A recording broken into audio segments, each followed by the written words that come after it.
Oke, selamat datang. Halo, selamat malam Bapak Ibu semuanya. Apa kabar? Kembali lagi di iCommunity Level Up Club pada malam hari ini. So, this week it's supposed to be international talks.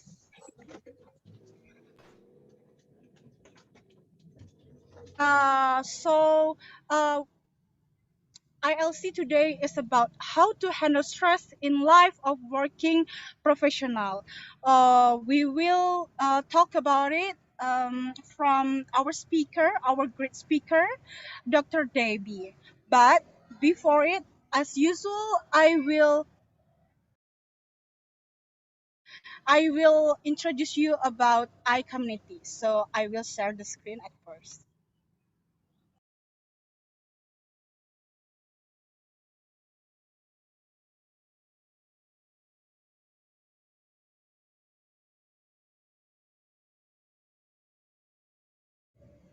Welcome to iCommunity.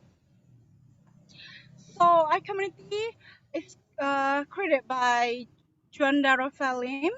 He is a founder of Kafling Solusi Digital, and he is also a CMO of PT Karya Anak Milenial Indonesia, and he has certified trainer and also a digital marketer. So he usually being a speaker, uh, digital digital marketing, and then about a business also. So, what is iCommunity? We have a vision. Our vision is being the world's largest community platform for entrepreneurs and professionals.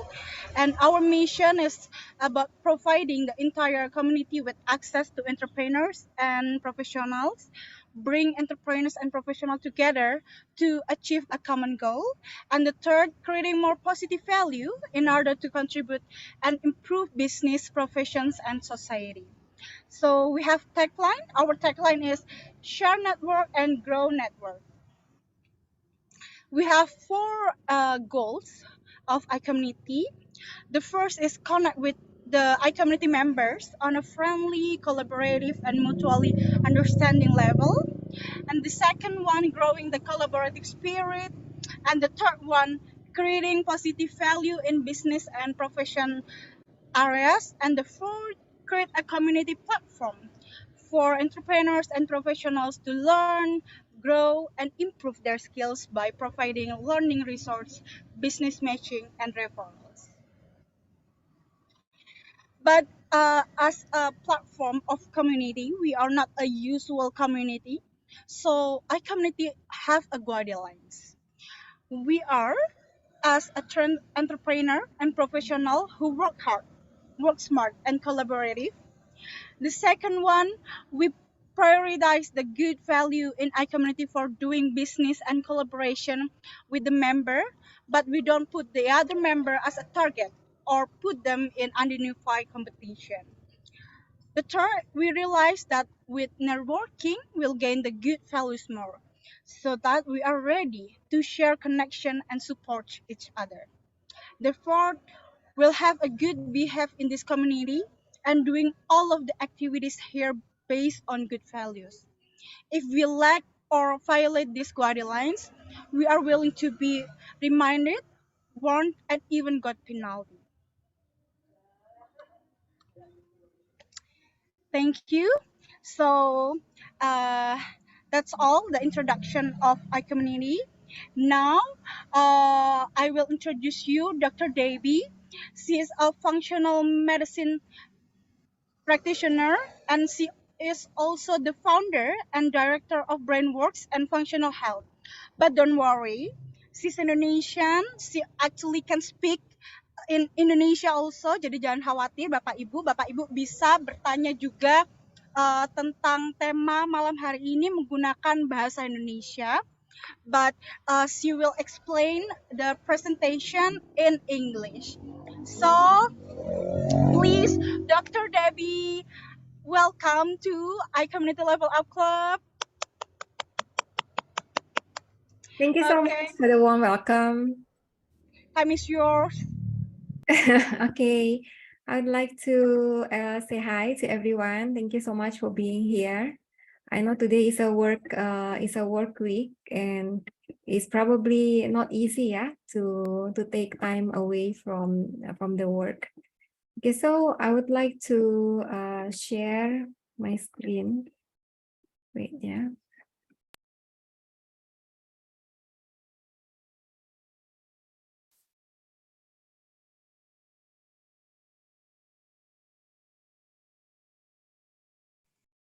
Okay, so let's talk about stress. Before we talk about stress, I'd like to share with you about who am I, what I do, and the things that led me to talk about this and the importance of talking about stress. So I used to work as emergency physician in NUH before. It was over 20 years ago. So my children got diagnosed with autism. So I need to make a decision. So I decided to stop working and started to look for an answer for my kids.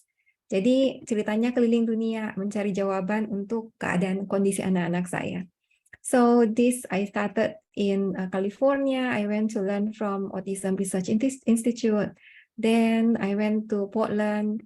Then I went to this is like the world famous Dr. Sidney Baker. He is in Long Island. For many years, he didn't take anyone to learn from him, but I got the chance to learn from him directly. And this is, I went to Boston, Dr. Martha Herbert. She's very famous because she connects the gut and the brain health. And I went to learn from Massachusetts General Hospital in Lurie Center, where they treat very complicated cases of autism. And I went to learn in the research center in Boston. It's called Transcend. And this is Dr. Kathleen Martin.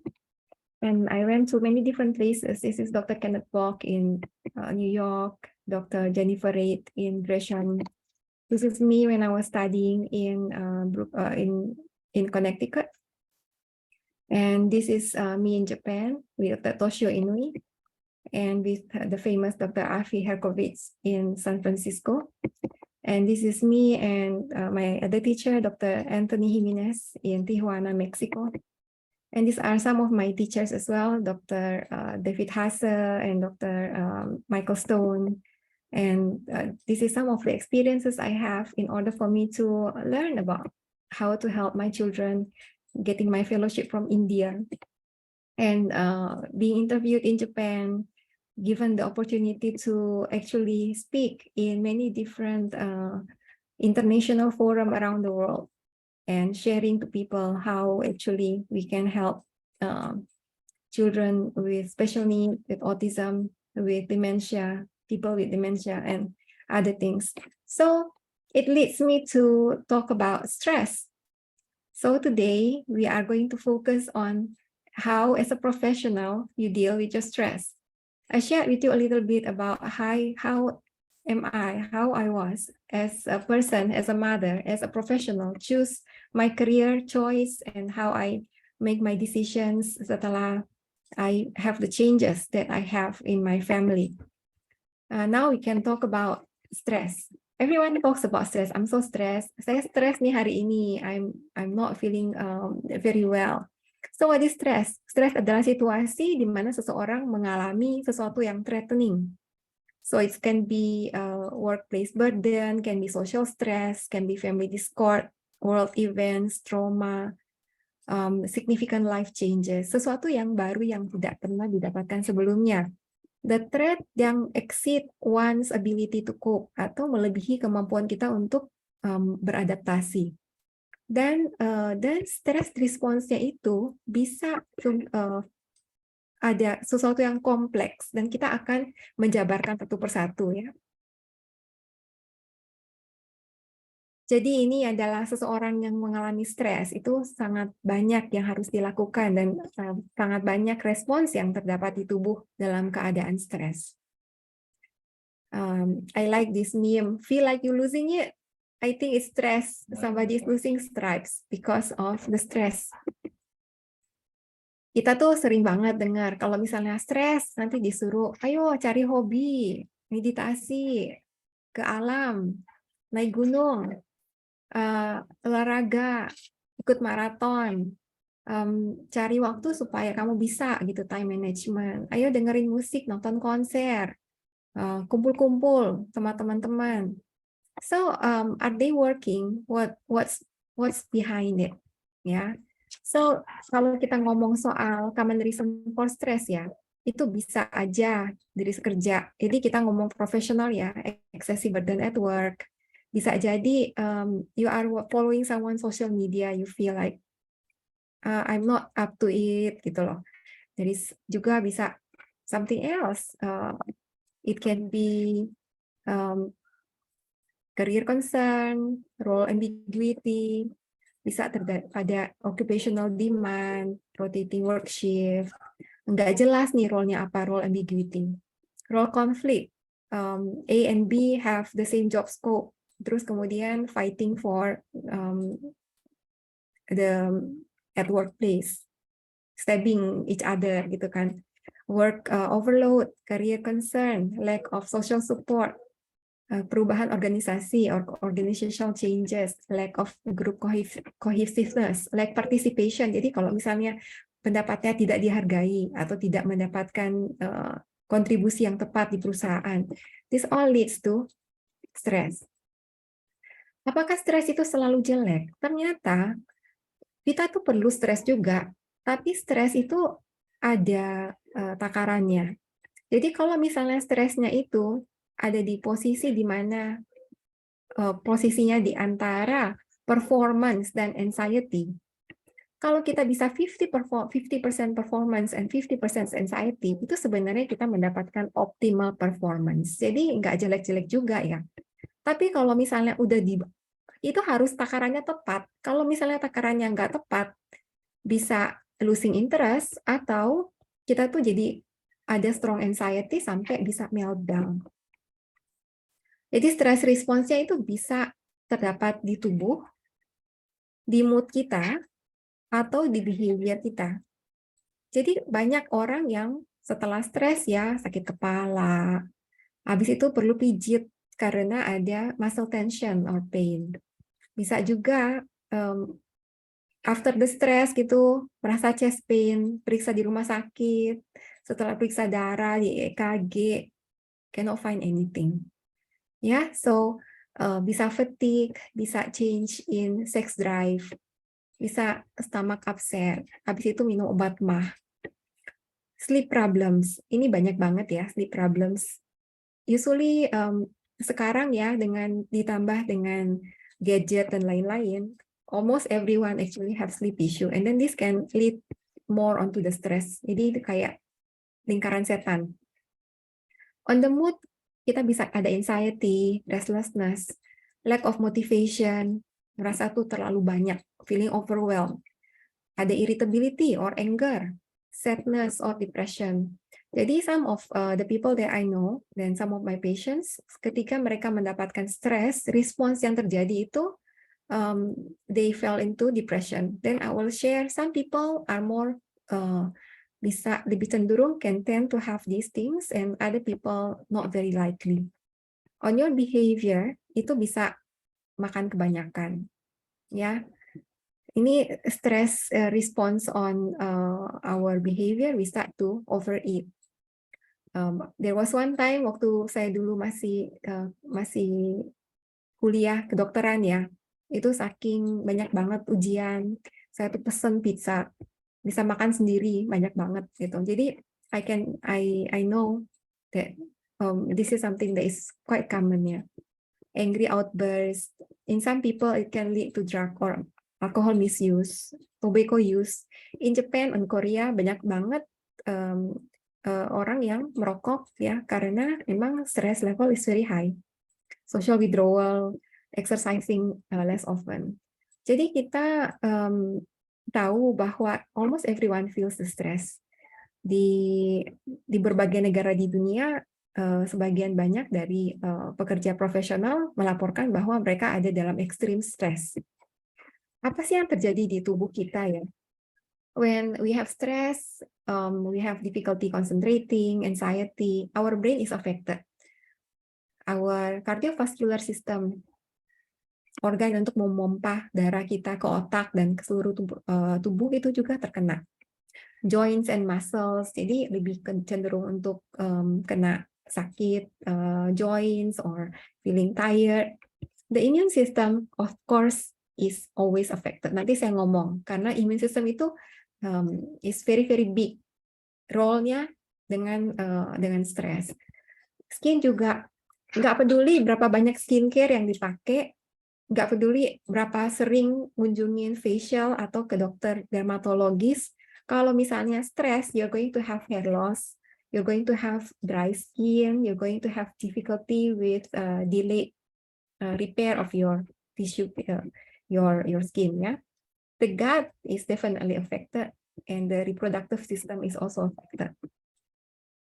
Jadi ini adalah kenapa stres itu mengakibatkan begitu banyak masalah.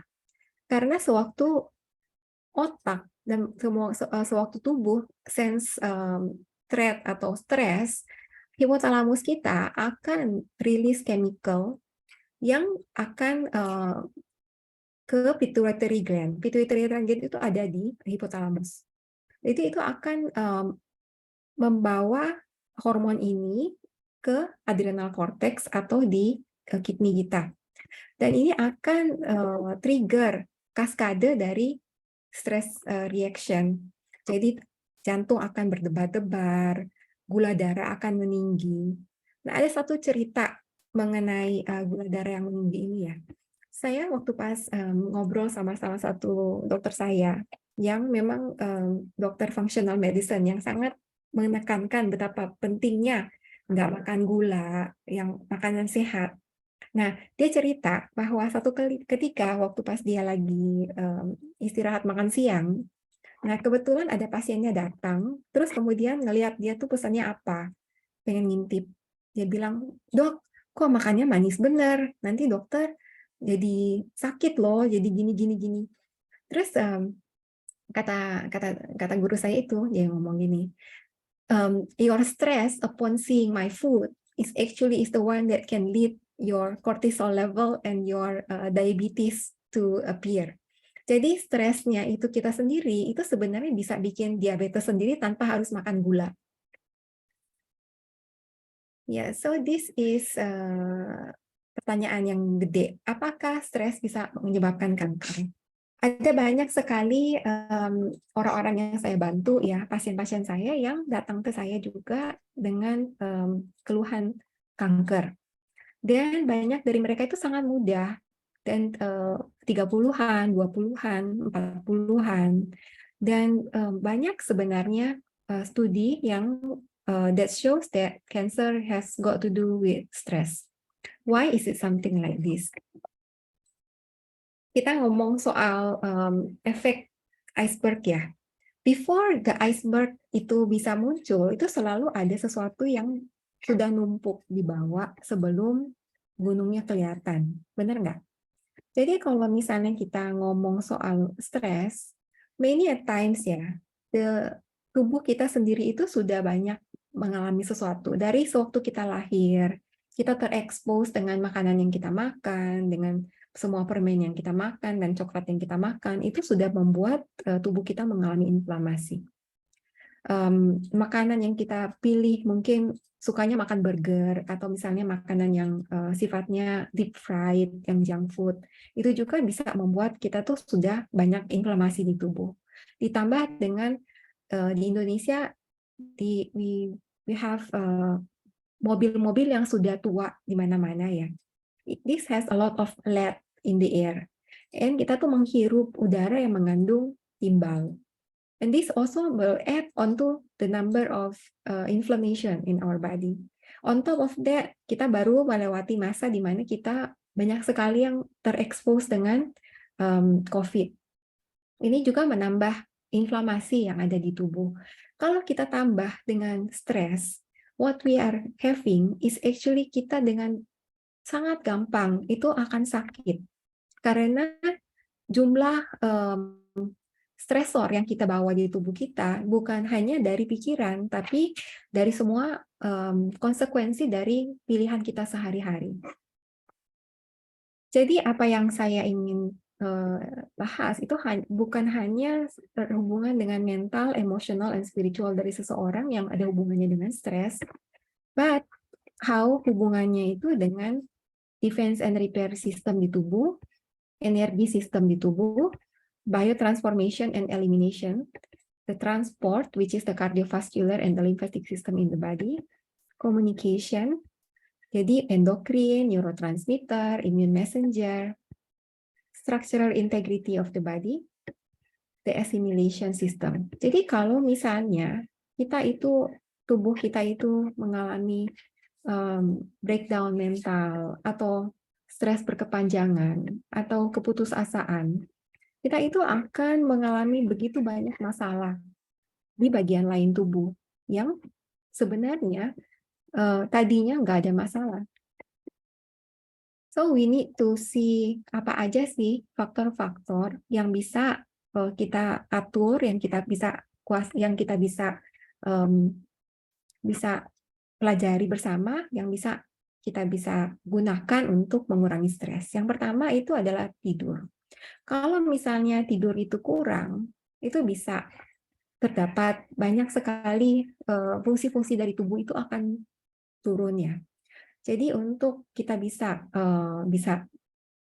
feel better, feel rested, sleep itu very important. Ini tired mind, don't plan well. Sleep first, plan later. Kita kan selalu kalau misalnya mau ini harus dikerjain sampai selesai, mau jam 3, jam 4, oke dijabanin. No longer the time, no longer the zamannya lagi. Tidur dulu. If you don't sleep, you can't really plan very well. Hydration. Jadi tubuh kita itu sangat penting ya water ini. Your brain is 85% water. When you don't drink enough water, then your brain will have very difficult task to actually do its work. Jadi water intake will increase attention, increase alertness. Kalau misalnya kita minum ini juga meningkatkan mood kita, decrease confusion, increase vigor, increase happiness. Ya. Nutrition. Nah, ini saya suka sekali gambarnya, karena this describes our generation, our time. Kan kita kalau makan itu gampang banget. There are so many food to available, Grab food, apapun tinggal klik everything between our thumb. Then it's very easy to choose curly fries, so yummy, right? And French fries and fried chicken, burger, over things that is natural. Jadi kita melihat apa yang menjadi pilihan kita actually will lead into the consequences to our health and also our body ability to handle stress. Banyak nutrisi yang akan berubah juga kalau misalnya kita mengalami stres. Jadi stres itu sendiri mengakibatkan kekurangan magnesium di tubuh, dan kekurangan magnesium di tubuh menyebabkan lebih banyak stres dan lebih banyak kekurangan magnesium. Jadi ini benar-benar ya lingkaran yang kalau semakin stres semakin jelek deh hasilnya. Jadi how we can actually stop this cycle. Ini adalah gambaran yang berbeda dari magnesium. Jadi karena kita sekarang makanan yang kita makan itu nggak sama kayak zaman dulu loh. Kalaupun sekarang kita milih sayur-sayuran, jumlah magnesium yang ada di sayuran sekarang sudah berkurang dibandingkan zaman dulu. Kenapa? Karena kita sekarang udah punya banyak industri, dan industri itu kan mengakibatkan banyak limbah. Nah, untuk air hujan itu kan water kan evaporate, naik ke langit dan kemudian menjadi awan. Nah, hujan itu sendiri jadi hujan asam yang mengandung aluminium. Dan aluminium itu akan mengganti magnesium dan zinc yang ada di dalam sayur-sayuran. Jadi walaupun kebunnya itu kebun organik, bukan berarti kalau misalnya kandungan mineralnya masih sama kandungan mineral sayur-sayuran zaman dulu. kita tuh perlu magnesium untuk mengaktifasi calming receptor atau GABA di otak. Kalau misalnya tanpa GABA, kita tidak bisa memutuskan sesuatu dengan tenang. Kita tidak bisa punya kontrol. Kalau misalnya lagi executive meeting, kita nggak bisa dengan fokus menjelaskan ke orang lain bagaimana apa yang harus dilakukan kalau kita kekurangan mineral ini. Jadi mineral ini sangat penting untuk mengontrol stres, hormon seperti kortisol, dan kita ini sangat membutuhkan mineral yang satu ini ya. Yang kedua itu vitamin D. Vitamin D itu kalau kita stres, tubuh kita akan menggunakan vitamin D. Nah, waktu pas COVID yang saya syukurin itu adalah banyak orang menjadi ngeh bahwa vitamin D itu penting. Semuanya jadi suka jemur, jadi minum vitamin D, suplemen. Dan menurut saya itu adalah akibat baik, karena hampir sebagian besar penduduk di dunia itu kekurangan vitamin D. More than 90% of the people of the world actually is deficient in vitamin D. Jadi kita harus dengan proaktif, itu harus ada expose dengan sunshine atau minum vitamin D so that we have good level of vitamin D. Another mineral that is deficient, like what I said earlier, is zinc atau satsem. Ini sangat penting untuk kita juga bagaimana supaya kita bisa menangani stres di tubuh kita. Nah, physical exercise. Saya ingin tanya, dari teman-teman yang ada, itu yang olahraga ada berapa orang ya? Kalau dari Mbak Devi sih ada senyum. Nggak kedengaran sih Mbak ya. Muted. Ayo, ngomongnya apa? You are muted, Mbak. I can't hear you. But I can feel you, okay? I feel that you're saying that you are not really exercising yet, right? Yeah. I also have difficulty. Sewaktu COVID itu sempat ada suatu waktu di mana saya tuh mengalami depresi karena saya tuh biasanya dalam 12 bulan, mungkin dalam 12 bulan itu lebih dari 30 kali saya kemana-mana keliling dunia. Lalu selama COVID nggak bisa kemana-mana. Jadi rasanya kayak sedih gitu. Tapi exercise is very useful.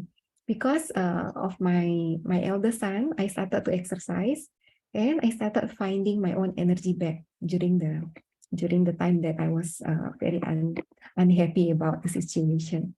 Jadi exercise itu adalah the most potent and underutilized antidepressant, and it is hopefully it is free. Kadang-kadang kalau misalnya saya lihat teman-teman yang suka lari di Jakarta, saya suka mendoakan semoga mereka aman-aman saja, jangan sampai ketabrak. Dan satu hal lagi, kalau misalnya lari di jalan besar itu banyak knalpot ya, asap knalpot. Apakah larinya itu bakal lebih berbahaya karena menghisap debu dan timbal? Jadi memang kalau yang tinggalnya di daerah kota metropolitan, exercise must be done in caution ya. Mindset itu sangat penting karena apa yang kita masukin itu harus keluar ya, apa yang semua beban kita itu harus ada outletnya. Outletnya itu apa yang seperti saya ngomong tadi, physical activity. Nah, saya belum ngomong soal meditation, deep breathing, karena ini sebenarnya sangat penting karena ya stres itu akan mengakibatkan aktivasi dari hipotalamus yang seperti saya ngomong tadi, yang akan mengakibatkan produksi dari ACTH, yang akan menyebabkan adrenal glands akan menghasilkan hormon yang namanya fight or flight hormone, yaitu epinefrin dan norepinefrin, dan hormon kortisol yang akan menyebabkan inflamasi atau peradangan di tubuh. Jadi kalau misalnya kortisol itu meningkat, itu semua penyakit yang kita nggak ada bisa ada. Jadi kalau misalnya kita overwhelmed by stress, kita harus cari anti-anxiety meditation. Jadi bukan medication, but meditation. Jadi kita prayer ya. Jadi yang saya suka dari teman-teman yang Muslim itu selalu ada doa 5 waktu. prayer and meditation itu highly effective in lowering our reactivity to traumatic and negative events, termasuk ya stres tempat kerja atau stres tempat yang lain. Nah, ini adalah suatu exercise yang menurut saya harus kita lakukan untuk kita itu bisa menangani sesuatu yang jauh di luar kendali kita atau di luar kemampuan kita untuk kita bisa tangani. Yang kita bisa lakukan itu adalah bikin catatan. Itu tulisan yang pertama itu apa yang saya bisa kontrol dan apa yang saya tidak bisa kontrol. Jadi saat itu saya sedang kerja di emergency medicine di National University Hospital. Ini 20 tahun yang lalu. Saya dihadapkan dilema karena anak saya dua-duanya, sewaktu itu anak saya 2, sekarang udah 4. Nah, 2 anak laki-laki saya itu didiagnosa dengan autisme. 2 anak nggak bisa ngomong, nggak bisa ngenalin orang tuanya, nggak bisa belajar. Jadi saya sewaktu itu apa yang saya bisa kontrol? Yang saya bisa kontrol itu adalah waktu saya. Adalah bagaimana saya mengalokasi tenaga saya. Yang saya nggak bisa kontrol ya kondisi mereka.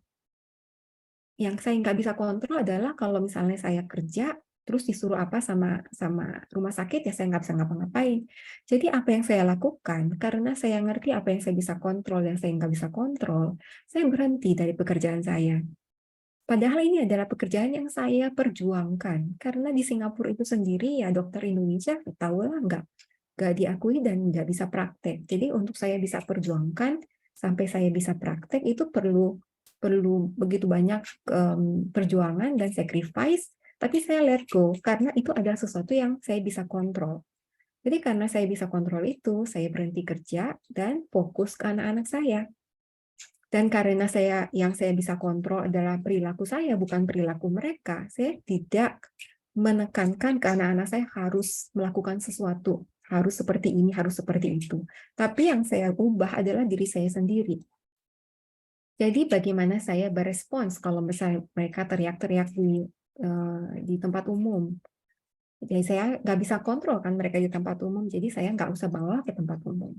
Kalaupun saya bawa ke tempat umum, saya harus punya prinsip bahwa saya harus siap konsekuensinya. Jadi kalau misalnya mereka melakukan sesuatu yang saya nggak bisa kontrol, saya harus bisa tenang dan tidak bereaksi terhadap apa jadi omongan orang.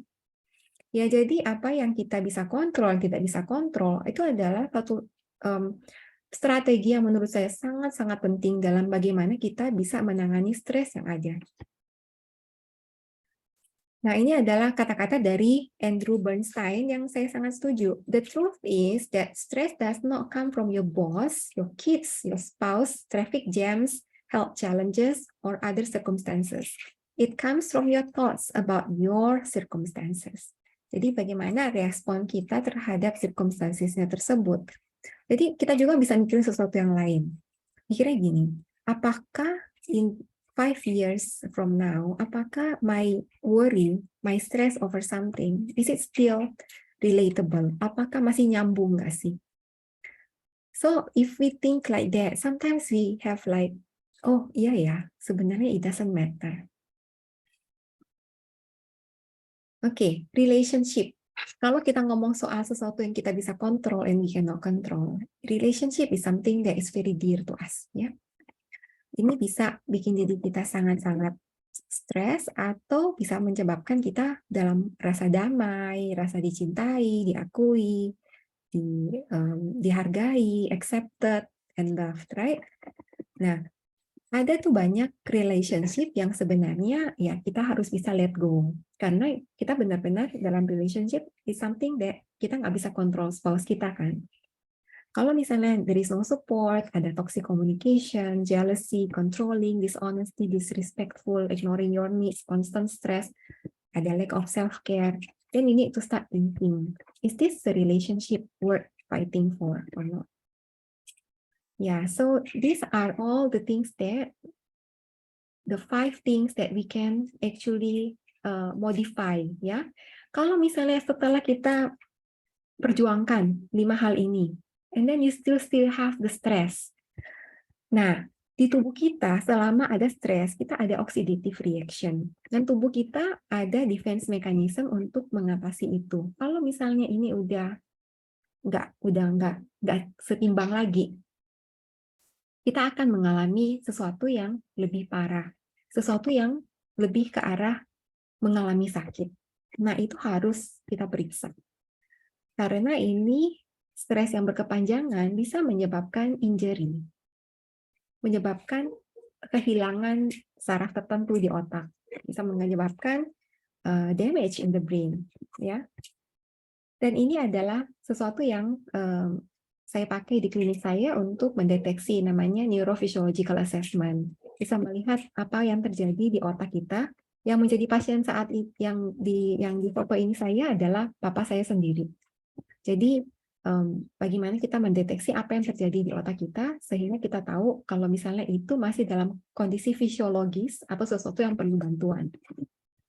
Nah, saya pengen sharing aja anak saya yang tadinya saya berhenti kerja karena 2 anak saya, ini yang nomor 2, ini sudah mulai bisa ngomong, udah mulai bisa berkomunikasi dan dia bisa mulai belajar. Dan anak saya yang pertama sekarang sudah bersekolah di Inggris dan sekarang sudah dalam happy dan bisa berinteraksi dengan orang lain. Ini adalah klinik saya di Singapura. Jadi terima kasih semuanya untuk perhatiannya. Working hard for something we don't care about is called stress. Working hard for something we love is called passion. I wish that you will find passion in your life. Ini ngomongan dari Simon Sinek. Thank you very much. Thank you so much. Wah, saya dapat banyak insight sih. Apalagi ketika bagian yang take a notes. It's really, oh iya, kita harus tahu gimana sih capability-nya kita di mana kayak gitu, dan nggak mampunya kita gimana. Bapak Ibu boleh bertanya via chat atau nanti angkat tangan, nanti akan saya notice. Nah, Pak Arjo. Pak Arjo sudah angkat tangan ini. Monggo Pak Arjo, silahkan. Ya, kalau bicara soal stres itu kan kadang-kadang tadi kan nyebut soal makanan ya. Kadang-kadang kan makanan yang sehat tuh kadang-kadang suka tidak available, atau kalau available harganya tinggi. Tadi kan disebutkan misalkan kayak di US tadi ya. Kalau di US itu jelas-jelas yang namanya junk food itu jauh lebih murah dibandingkan makanan sehat.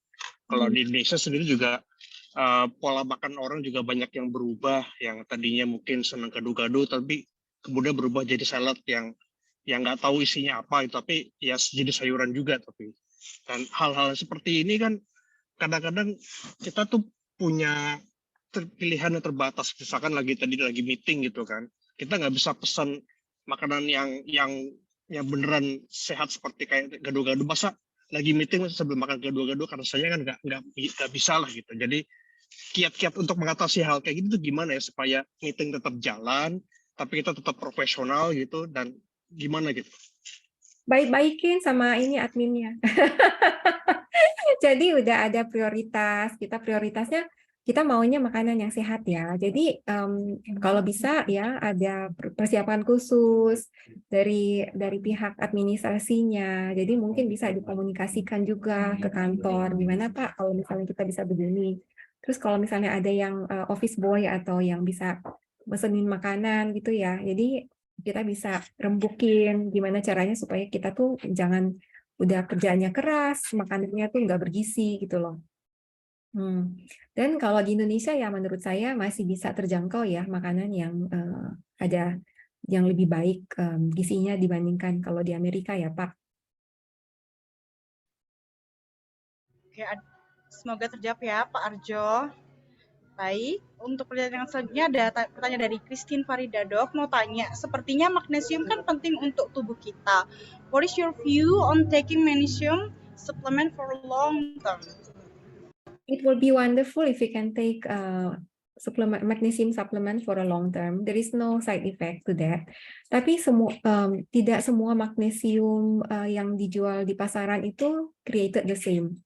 You need to make sure that they don't use a lot of fillers inside the capsule, and if you can actually find a good supplement that provides a good magnesium, you can use it for even for life. Karena ini penting banget mineralnya. If you don't know which supplement that is good for you, saya punya tips yang baik. Pernah dengar ini garam Epsom salt. So Epsom salt is magnesium, and magnesium is a mineral dan bisa diserap oleh kulit.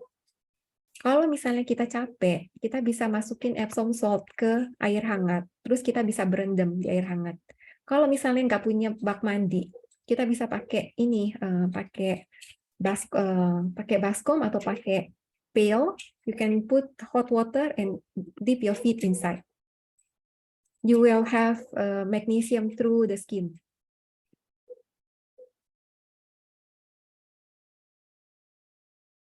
Oke. Mungkin ini sebenarnya saya pengen tanya juga dok sebetulnya. Sebenarnya lanjutan dari yang taking notes tadi itu sangat insightful, but the thing is kan misalnya kita take notes apa yang kita kontrol dan apa yang nggak bisa. Kalau misalnya kita nggak bisa, oke, misalnya kita harus take a big decision. Kalau dokter kan kayak harus resign meskipun harusnya itu sangat berat untuk bisa melakukannya. Nah, tapi kan atas big decision itu akhirnya comes out stress or depressed also gak sih? Terus how to handle it gitu. Harusnya kita nggak supposed to be stressed, but ujungnya kita stress. Untuk hal-hal yang kita nggak bisa kontrol, ngapain kita berusaha kontrol? So we need to let go of the things we cannot control. Only the things that we can control, which is apa sih kalau kita nanti runut-runut lagi? Itu yang kita bisa kontrol itu adalah apa yang kita pikirkan, dan apa yang kita pikirkan kita bisa choose kan. Apa yang kita pikirkan, apa yang kita rasakan, dan apa yang kita menjadi tindakan kita. Emosi kita, tindakan kita, pikiran kita itu adalah hal-hal yang kita bisa kontrol.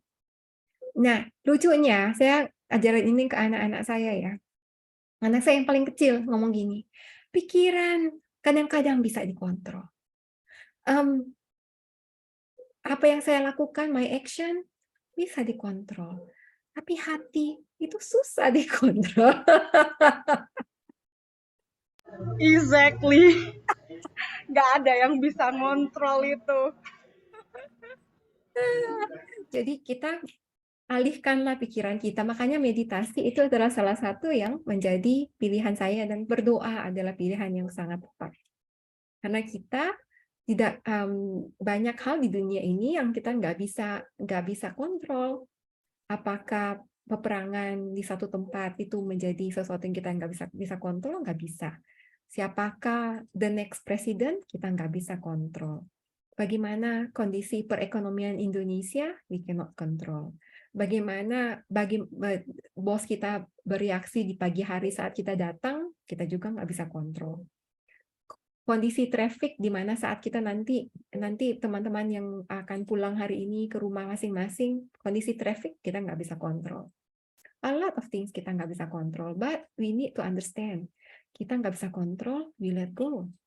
Kalau misalnya lagi dalam keadaan macet, ya kita dengerin podcast, kita mungkin bisa telepon orang-orang yang dekat sama kita. Ya, so we need to be able to bagaimana kita bisa menerima situasi itu, atau kita bisa lepaskan dari beban dari pikiran kita. Wow, benar sih. Kenapa? Jadi saya juga realize bahwa ternyata saya adalah orang yang suka memaksakan sesuatu. Padahal udah benar tahu nggak bisa. Tapi kenapa harus dipaksakan? Bener banget dong. Dan mungkin itu yang Kita semuanya bersalah atas hal yang sama. Betul, mungkin apalagi ketika mungkin banyak anak muda juga yang masih punya ambisi besar, jadi masih ingin melakukan kayaknya bisa. Jadi tanpa sadar memaksakan sesuatu dan akhirnya stres kayak Tapi gitu. kalau apa energi yang kita ingin we want to expend the energy on something. If it relies on our own strength, kalau misalnya the outcome of the situation relies on our own effort, why not? Tapi a lot of times our effort plus other people's favor, approval, and other things. But we can still move forward as long as Jadi misalnya you need to get a certain target of a project. If you know that this person is somebody that you can convince by showing how much you work, then it is in your control how much work you want to put, right? Yeah, but it's a different thing.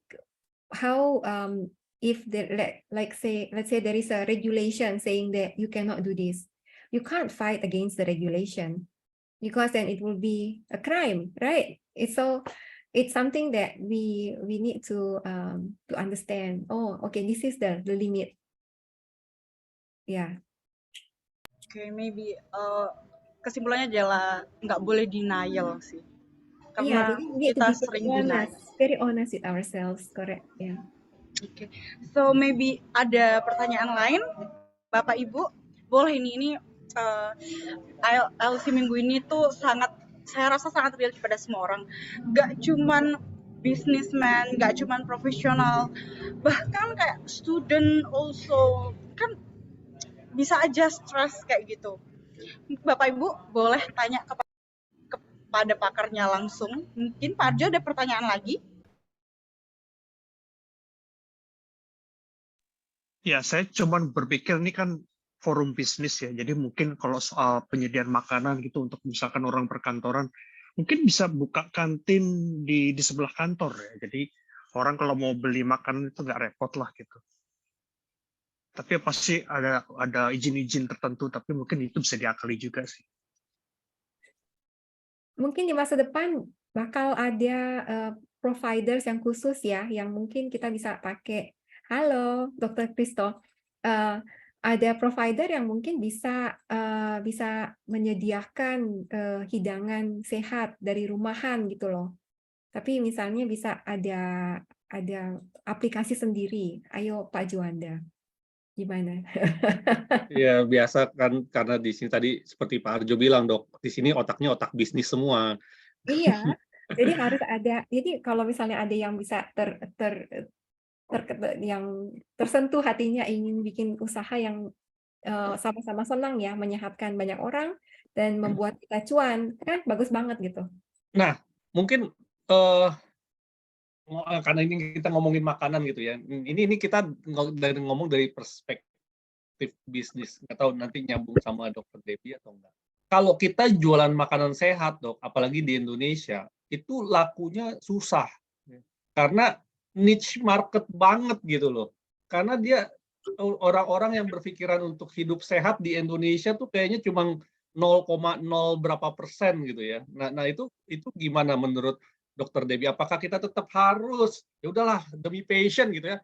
Kalau saya paksakan demi passion, tapi itu harus kita harus bisa create market. Ya, nanti dokter udah tahu, udah senyum-senyum dokternya. Create market. Jadi kalau misalnya orang nggak ngerti, itu kenapa sih mesti hidup sehat? Yang create market yang paling gampang itu adalah orang kantoran. Karena orang kantoran itu yang paling harus olahraga, bisa sehat. Yang the people they are professionals, most people they understand. Kalau misalnya my dad is sick loh, itu baru 50 tahun udah triple bypass gitu kan? Udah triple ring terus udah mau bypass. So the thing is that how do they need to do so that they don't go to that stage. Jadi mereka mulai olahraga, udah mulai memperhatikan makanannya. There are people in Singapore who actually created very very healthy range of food yang sengaja bisa langsung dikirim ke orang-orang yang mesen. ya, Jadi one of my friend, she is the announcer in the channel News Asia. She also owns a company that provides makanan rantangan yang sehat yang untuk profesional. Ya, ini tadi Bu Christine juga sudah konfirmasi, udah banyak di Indonesia yang jual makanan menu sehat seminggu pesennya gitu ya. Iya, jadi Catering seminggu makanan sehat semua, porsinya sudah disettingin gitu ya, kalorinya apa segala macam udah dituin. Biasanya sih habis makan ini kemudian turun ke bawah terus makan di ini makan lagi. Ya enggak.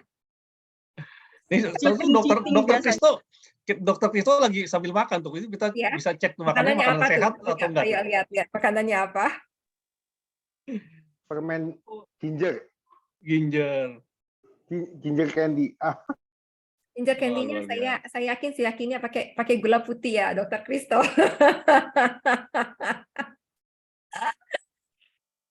Jadi Pak Juanda, jadi kan tadi saya ambil contoh kalau misalkan lagi meeting sambil makan gado-gado itu kan kayaknya impractical banget. Jadi memang sepertinya ciri khas makanan Indonesia itu yang tradisional terutama itu tidak dirancang untuk secara simpel dimakan gitu. Jadi harus kayak seperti punya waktu tertentu kita makan di meja. Jadi kayak gado-gado itu kan harus begitu. Dibandingkan dengan burger yang simple kan tinggal buka bungkusnya dengan langsung makan. Nah, mungkin pendekatan bisnisnya bisa nggak misalkan gado-gado itu dirancang jadi seperti kayak burger gitu, jadi lebih praktis untuk dikonsumsi gitu.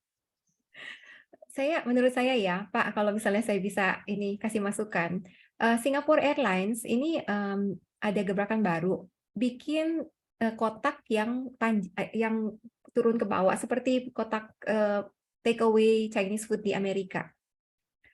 Dengan kotak seperti ini, makanan yang nggak praktis dia sih bisa jadi makanan praktis.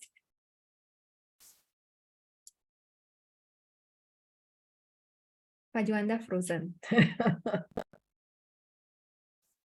Iya, Pak. Biasanya sinyalnya emang rada trouble kalau Pak Ju kalau malam-malam. Tapi emang sih sekarang udah hadir kembali. Oh, freeze lagi.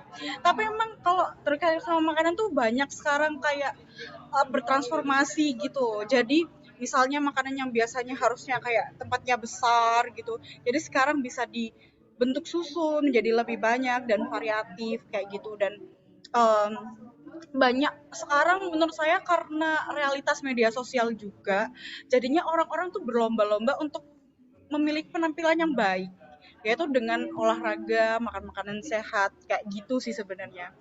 Meskipun kadang-kadang orang melakukan itu untuk penampilan tapi sebetulnya juga harusnya bagus ya untuk merilis stres kayak gitu. Dulu saya pernah nge-gym olahraga beberapa bulan yang lalu, sering banget olahraga dan itu memang sebenarnya berefek terhadap rilis stres itu sendiri. Jadi nggak melulu kerjaan kantor dan lain sebagainya kayak gitu. Tapi kemudian setelah semakin banyak deadline dan semakin banyak kayaknya nggak bisa deh olahraga. Mungkin saya harus memulai kembali sepertinya. Saya senang dengarnya kalau Mbak Devi mau olahraga lagi.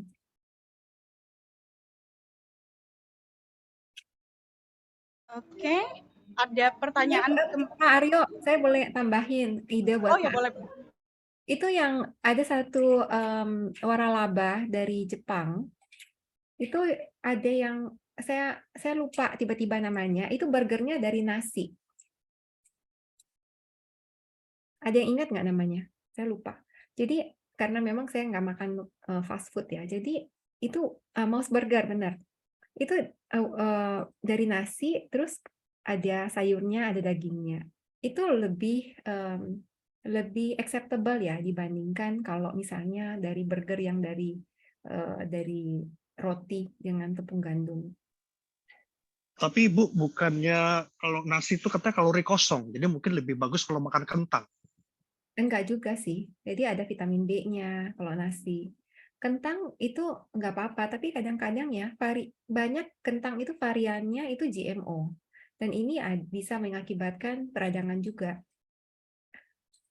Nasi pun sebenarnya kalau kita mau teliti, itu enggak semua variannya baik. Jadi apalagi yang ada di siangnya, di fertilize dan dikasih pembasmi hama yang mengandung glyphosate itu bisa membuat berasnya sendiri jadi kurang baik untuk dimakan. Jadi sangat sayang ya, tapi banyak makanan kita yang tercemar. Jadi bisa mengakibatkan stres di tubuh juga.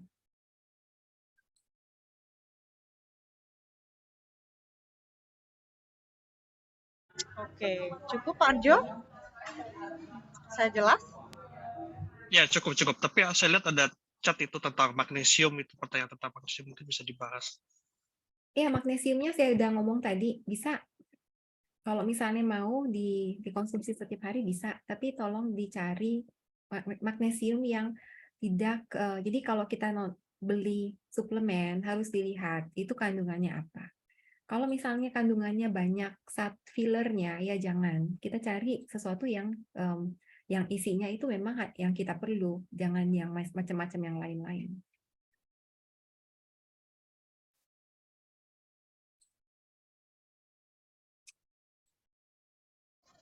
Oke. Mungkin kalau lebih konkretnya kalau ngambil suplemen tuh harus kayak see a doctor first gitu nggak sih, Dok? Ya, kalau misalnya bisa ya lihat saya dulu.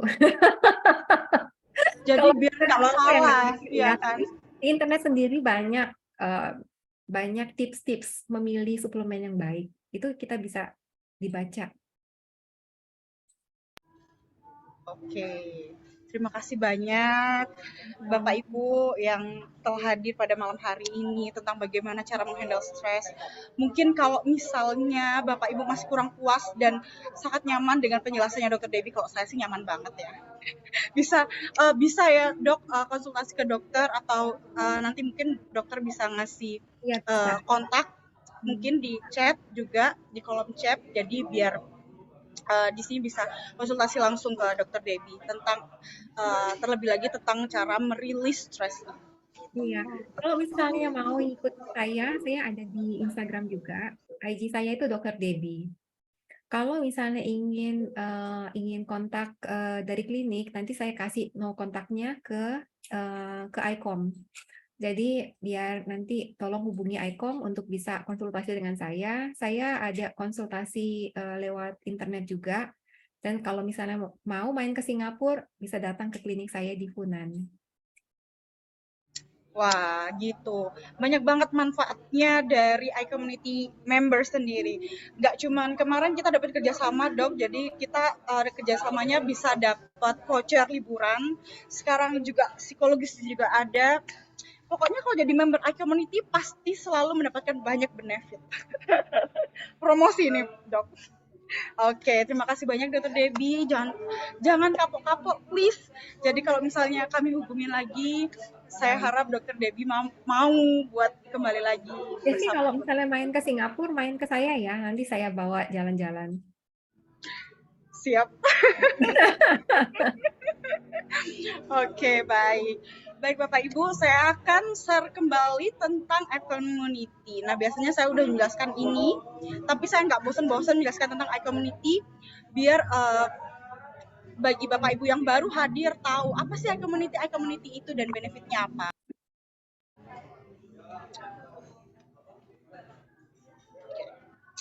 Nah, bagaimana jika Anda ada cara murah dan mudah untuk mengembangkan network dan omset bisnis Anda?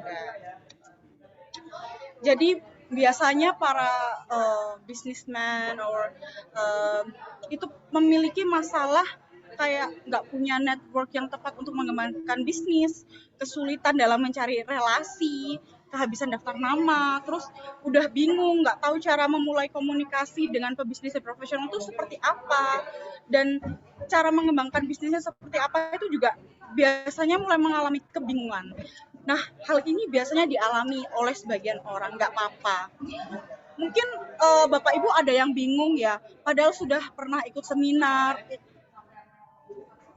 ikut kelas workshop, ikut berbagai macam komunitas dan berbagai macam event, bahkan bazar, tapi belum bisa menyelesaikan masalah tersebut.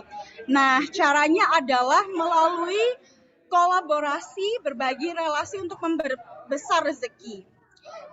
Dengan iCommunity, yaitu komunitas dan platform digital tempat para pebisnis berinteraksi dan berkolaborasi bagi kemajuan bisnis.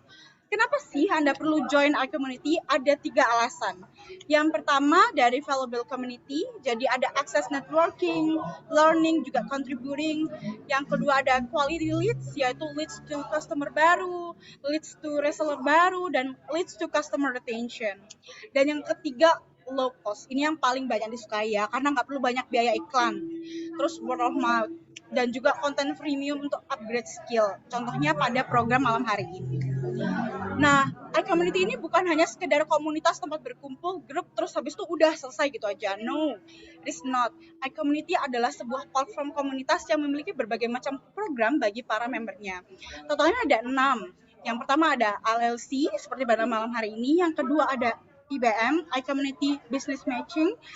Dan yang ketiga ada iCommunity One-on-One Meeting, yang keempat ada iCommunity Refer a Business, dan yang kelima ada iCommunity Company Visit, yang keenam ada iCommunity Business Summit.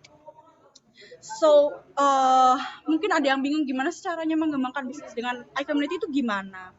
Nah, biasanya kita akan bertemu dulu Bapak Ibu memperkenalkan diri di ILC ini. Nah, setelah kenal satu sama lain, kemudian berkumpul dalam grup yang lebih kecil di IBM, di iCommunity Business Matching, yang kemudian ke iCommunity One-on-One Meeting, seperti itu. Nah, ini salah satu iCommunity Business Matching, bisa online maupun offline, karena sekarang pandemi juga udah selesai ya, karena udah banyak vaksin dan sebagainya, tapi tetap jaga kesehatan Bapak Ibu, kita sudah ada IBM versi online dan offline. Nah, IBM iCommunity sendiri udah ke berbagai macam kota besar di Indonesia, contohnya kayak Palembang, Makassar, Malang, Semarang, Jakarta, Surabaya, dan lain sebagainya. Dan juga ada di Singapura, Malaysia, kayak gitu. Nah, jangan lupa juga Bapak Ibu untuk mengikuti sosial medianya. Ada Instagramnya iCommunity Official, terus yang kedua ada YouTube. Nah, di YouTube ini biasanya semua tentang ILC akan diupload di YouTube. Gitu. Baik, terima kasih banyak Dr. Debbie, semuanya Bapak Ibu, terima kasih banyak yang telah hadir pada malam hari ini. Biasanya kalau kita mau selesai gitu, kita foto bersama dulu, Dok. Jadi kita harus foto bersama terlebih dahulu. Oke, mungkin Bapak Ibu boleh dibuka kameranya agar saya bisa screenshot.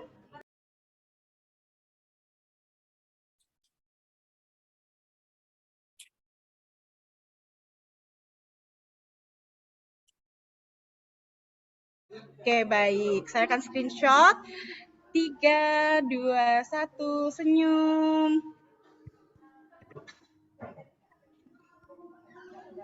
Oke, udah. Thank you so much, Dr. Debbie. Sama-sama. Terima kasih juga. Thank you, Dr. Debbie. Teman-teman, kita sama-sama ucapkan terima kasih untuk Dr. Debbie atas sharingnya. Thank you, Dokter. Thank you, Sama-sama. Dokter. Saya juga senang lihat familiar faces ya. Iya, iya. I'll see you in Singapore. Oke, sampai ketemu. Ya, sampai ketemu lagi. Ketemu. Kita ketemu lagi minggu depan di waktu dan link yang sama. Bye-bye semua. Bye.